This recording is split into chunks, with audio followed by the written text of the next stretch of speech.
Witam wszystkich na kanale Ogrodis M. Marchew to podstawowe warzywo, które chętnie wysiewamy w swoich ogrodach. Niby łatwa w uprawie, ale często zdarza się, że plony, choć obfite, okazują się mało udane. A to za sprawą robaków, które drążą w niej tunele. Jak temu zapobiec? Jak i kiedy siać marchew? Po jakich warzywach będzie rosła zdrowo? Jakie wybrać sąsiedztwo, by chronić przed atakiem szkodników? O tym ten odcinek. Serdecznie zapraszam.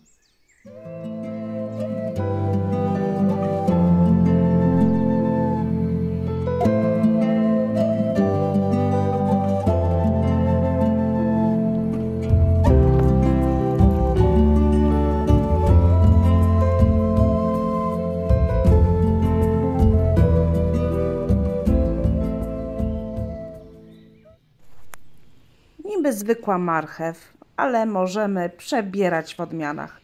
Odmiany wczesne, średnio wczesne, późne, a kolor niekoniecznie pomarańczowy. Ja w tym roku planuję wysiać taką o ciemnofioletowej barwie marchew Paloma. Unikalna barwa urozmaici marchewkowe dania.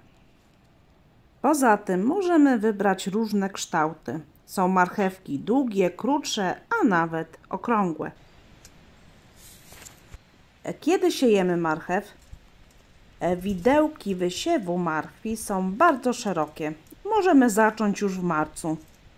Jest to warzywo, które nie boi się wczesnych przymrozków. Pamiętajmy jednak, że marchew do kiełkowania potrzebuje temperatury gleby powyżej 3 stopni. Im gleba jest cieplejsza, tym szybciej marchew wykiełkuje. Dlatego niektórzy czekają z wysiewem do kwietnia lub nawet maja. Marchew możemy wysiewać nawet w czerwcu. Ja wybieram wtedy odmiany wczesne, takie jak Amsterdam czy pierwszy zbiór.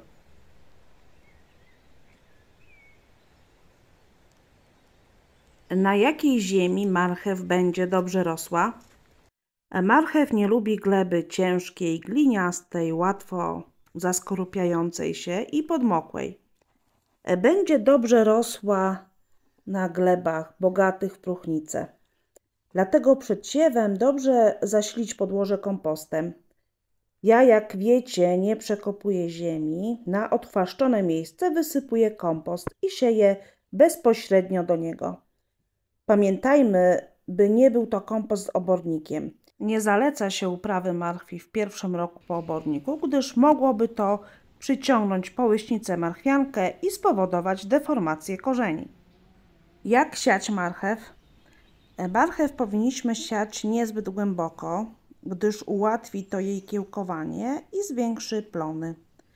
Robimy więc niewielkie rowki, takie na głębokość 1–2 cm, nie głębiej. Sztuką jest wysiać marchew niezbyt gęsto. Niektórzy nasiona mieszają z niewielką ilością piasku albo fusami z kawy. Zbyt gęsto wysiane nasiona niekorzystnie wpływają na jakość plonów. Korzenie są wtedy malutkie albo zniekształcone. Ja jednak sieję gęsto, a to dlatego, że wschodząca marchewka to przysmak dla ślimaków. Niestety cały czas walczę z ich plagą u siebie. Wysiewam zatem marchew gęsto i liczę, że coś ocaleje. Gdy okaże się, że wyrośnie zbyt gęsto, będę ją przerywać. Przerywka to wyrywanie nadmiaru siewek. Optymalna odległość między jedną marchwią a drugą to 2–3 cm. Między rzędami z kolei pozostawiam odległość tak 10–15 cm. Ale to o to zadbam dopiero, gdy będę przerywać te rośliny. Zobaczymy, ile mi ocaleje. Jeśli chcemy uniknąć przerywki, skorzystajmy z nasion na taśmie. Moje nasiona akurat miały 3 paski. Oddzielamy je. O, i tutaj już są umieszczone nasiona w odpowiednich odległościach. Teraz umieszczamy gotowy pasek z marchwią niezbyt głębokim rowku i przysypujemy ziemią.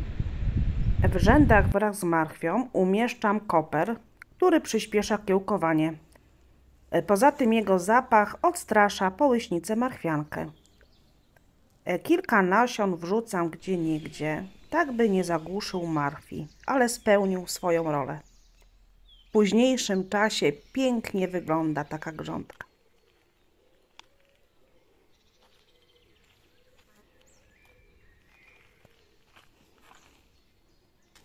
Wraz z marchwią w tych samych rzędach wysiewam też rzodkiewkę. Kilka nasionek. Wschodząca rzodkiewka wyznaczy rzędy i spulchni glebę. Po jakich warzywach siać marchew? Dobrym przedplonem będą rośliny kapustne, cebulowe i dyniowate. Nie siejemy marchwi po niej samej i po innych warzywach korzeniowych. Poza tym niewskazanym przedplonem będzie groch, fasola i ziemniaki. To, po czym zasiejemy marchew, będzie miało znaczący wpływ na to, czy będzie ona atakowana przez szkodniki. Niemałe znaczenie ma też dobre sąsiedztwo. Wspomniałam już o koprze, który chroni marchew przed szkodnikami. Jeśli siejemy marchew, to koniecznie wyposażmy się też w cebulę dymkę. Ja ją wysadzam na obrzeżach zagonu z marchwią. W ten sposób oba warzywa nie będą sobie nawzajem przeszkadzać, ale będą się wspierać, nawzajem się chroniąc. Marchew odstraszy śmietkę cebulankę, a cebula połyśnicę marchwiankę. Wspaniałym sąsiadem dla marchwi jest też por, który spełnia taką samą rolę jak cebula. Czosnek to kolejna ochrona dla marchwi. Jego zapach odstrasza szkodniki żerujące na marchwi i to zarówno dorosłe owady, jak i ich larwy. Poza tym chroni przed chorobami grzybowymi. Warzywa strączkowe, takie jak groch i fasola, dostarczają do gleby związki azotowe, z których korzysta marchew. Warto więc i ją wysiać obok zagonu karotki. Wszyscy wiemy, że wiele kwiatów stanowi ochronę naszego ogrodu. Nie inaczej jest też w przypadku marchwi. Na przykład zapach lawendy dezorientuje wiele szkodników, takich jak szyca. Poza tym kwiaty przyciągają wiele pożytecznych owadów, które żywią się szkodnikami występującymi na marchwi. Siejmy więc obok marchwi nasturcje, nagietki czy aksamitki, które dodatkowo odstraszają szkodniki występujące w glebie. Marchew to podstawowe warzywo korzeniowe, które może być atakowane przez wiele szkodników. Jest jednak wiele sposobów na to, by ją chronić. Piszcie, jakie wy stosujecie metody i jak wam wychodzi uprawa marchwi. Jeśli filmik okazał się choć trochę pomocny, dajcie jakoś znać, na przykład łapką w górę lub emotką w komentarzu. Dziękuję za uwagę i wsparcie. Do usłyszenia.